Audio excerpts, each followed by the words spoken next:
Bon, la difficulté de la définition de la jeunesse, c'est un problème insoluble, hein.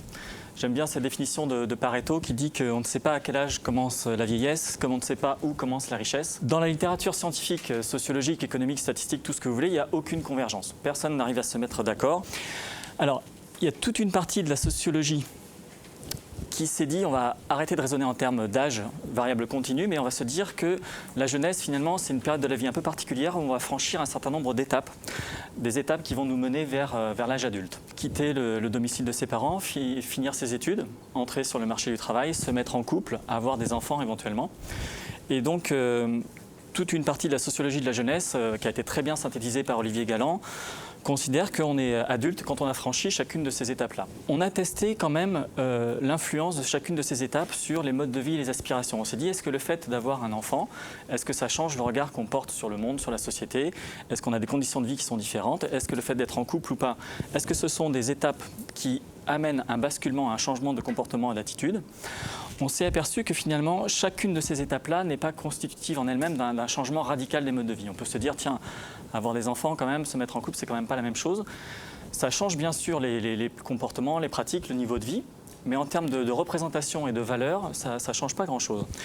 Et on s'aperçoit que finalement, la variable la plus discriminante qui va amener à infléchir son opinion, ses aspirations, sa représentation du monde, c'est finalement, ça reste l'âge. Et ça va, ce poids des années, on pourrait dire, va s'exercer de manière un petit peu continue au fil du temps. Et c'est difficile de dire que ça va être à partir de 25 ans ou 30 ans qu'on bascule, ou 35 ans ou 40 ans. Il n'y a pas d'âge charnière. On a testé un petit peu toutes les différentes années. Et c'est un processus un petit peu continu. Ce qui nous a amené à nous dire, bon, il va falloir faire un choix. Et on va regarder à partir de quel moment les 5 étapes principales, identifiées par la littérature sociologique comme étant fondatrices de la jeunesse, sont franchies. Et on constate qu'à partir de 30 ans, la majorité de la population a franchi 1, 2, 3 ou 4 de ces étapes-là. Un autre point qui me paraît important, c'est cette phrase de Bourdieu que vous connaissez sans doute, « La jeunesse n'est qu'un mot ». Et ce qui veut dire par là, c'est qu'on se satisfait un peu rapidement du concept de jeunesse en mettant tout le monde dans une même catégorie.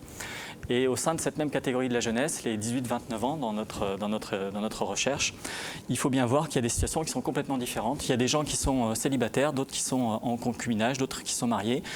Il y a des ouvriers, mais il y a aussi des cadres, des étudiants, des personnes qui sont au foyer, des employés.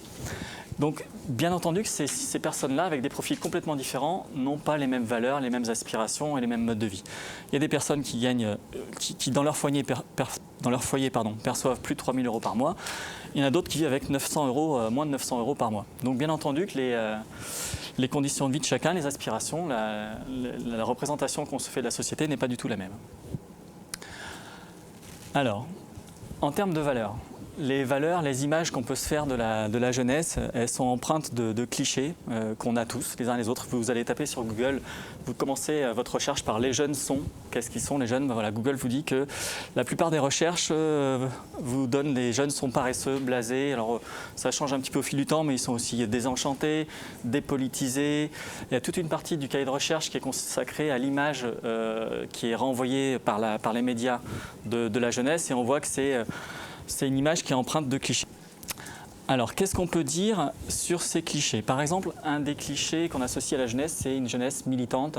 Ça serait en gros la jeunesse de mai 68 qu'on voit sur les barricades et qui balance les pavés sur les CRS. Donc, dans les années, fin des années 70, début des années 80, 37% des jeunes, c'est la courbe rose, contre 21% des 30 ans et plus, pensaient que la société avait besoin de changements radicaux. Mais on voit qu'aujourd'hui, le radicalisme a progressé dans toutes les franges, dans toutes les tranches d'âge.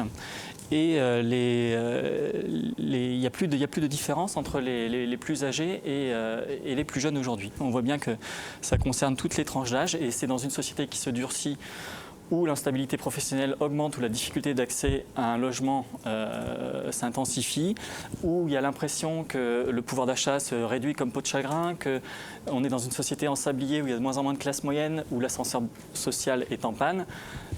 De plus en plus de gens se disent qu'il y a besoin de changer les choses de manière vraiment radicale. Rapidement, quels sont les principaux sujets de préoccupation des jeunes par rapport à ceux de leurs aînés? Donc ça, c'est une question qu'on pose dans notre enquête depuis une vingtaine d'années. Et traditionnellement, les deux sujets qui arrivent en tête, c'est la peur du chômage et la peur des maladies graves. On voit que chez les jeunes, la peur du chômage est plus importante que chez les plus âgés. Ils sont moins préoccupés des maladies graves, un peu plus d'environnement, un peu moins de la pauvreté en France, un peu plus de la pauvreté dans le monde. Il y a une ouverture plus importante chez les jeunes à ce qui se fait à l'extérieur. La drogue, ça préoccupe un petit peu moins les jeunes que les plus âgés. L'insécurité, ça les préoccupe un peu plus. Alors là, on peut se dire, tiens, c'est marrant, mais moi, je me disais peut-être que l'insécurité, c'était un sujet d'une génération plus âgée. En fait, les jeunes sont effectivement plus souvent confrontés aux situations de violence et d'insécurité. C'est dans ces tranches d'âge-là que ça se passe. Ils se préoccupent un peu plus des conflits sociaux que les autres et un peu moins de l'immigration. Alors, les jeunes sont moteurs dans l'évolution des mœurs, c'est une évidence, mais c'est pas mal de le rappeler à travers des enquêtes répétées depuis une trentaine d'années. Ici, vous avez la proportion d'individus qui estiment que les femmes devraient arrêter de travailler lorsqu'elles ont des enfants en bas âge. Aujourd'hui, ça fait un peu sourire, hein. Il n'y a plus que 13 et 9% de la population qui pensent qu'elles devraient s'arrêter de travailler, mais on voit que dans les années 80, cette attitude était vraiment très très répandue. Et les jeunes ont toujours été un peu moins nombreux à défendre cette opinion.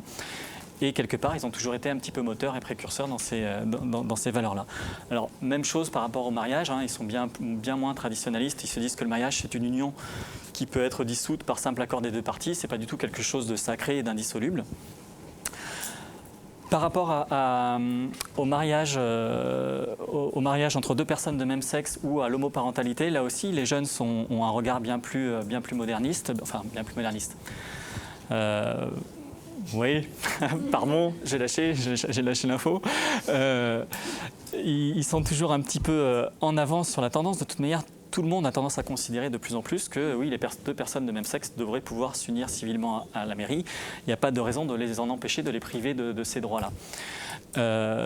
Par rapport à l'homoparentalité, l'opinion est un peu plus partagée, mais là aussi on a un mouvement ascendant dans les deux cas et on peut parier, enfin, nous on suit ces opinions en matière de famille, mariage, depuis très longtemps, et les tendances qui sont empruntées aujourd'hui sur ces sujets-là sont les mêmes que celles qu'on a vues autour du travail des femmes et du mariage. On dit parfois des jeunes qu'ils sont tellement immergés dans leur réseau social virtuel qu'ils en oublient leur réseau social réel, qui ne voient plus d'amis, qui s'enferment dans leur chambre, qui sont complètement devenus asociaux. On s'aperçoit qu'en fait, ici, en gris clair, vous avez les jeunes qui passent pas trop de temps sur Internet, et en gris foncé, en noir, les jeunes qui passent plus de temps sur Internet.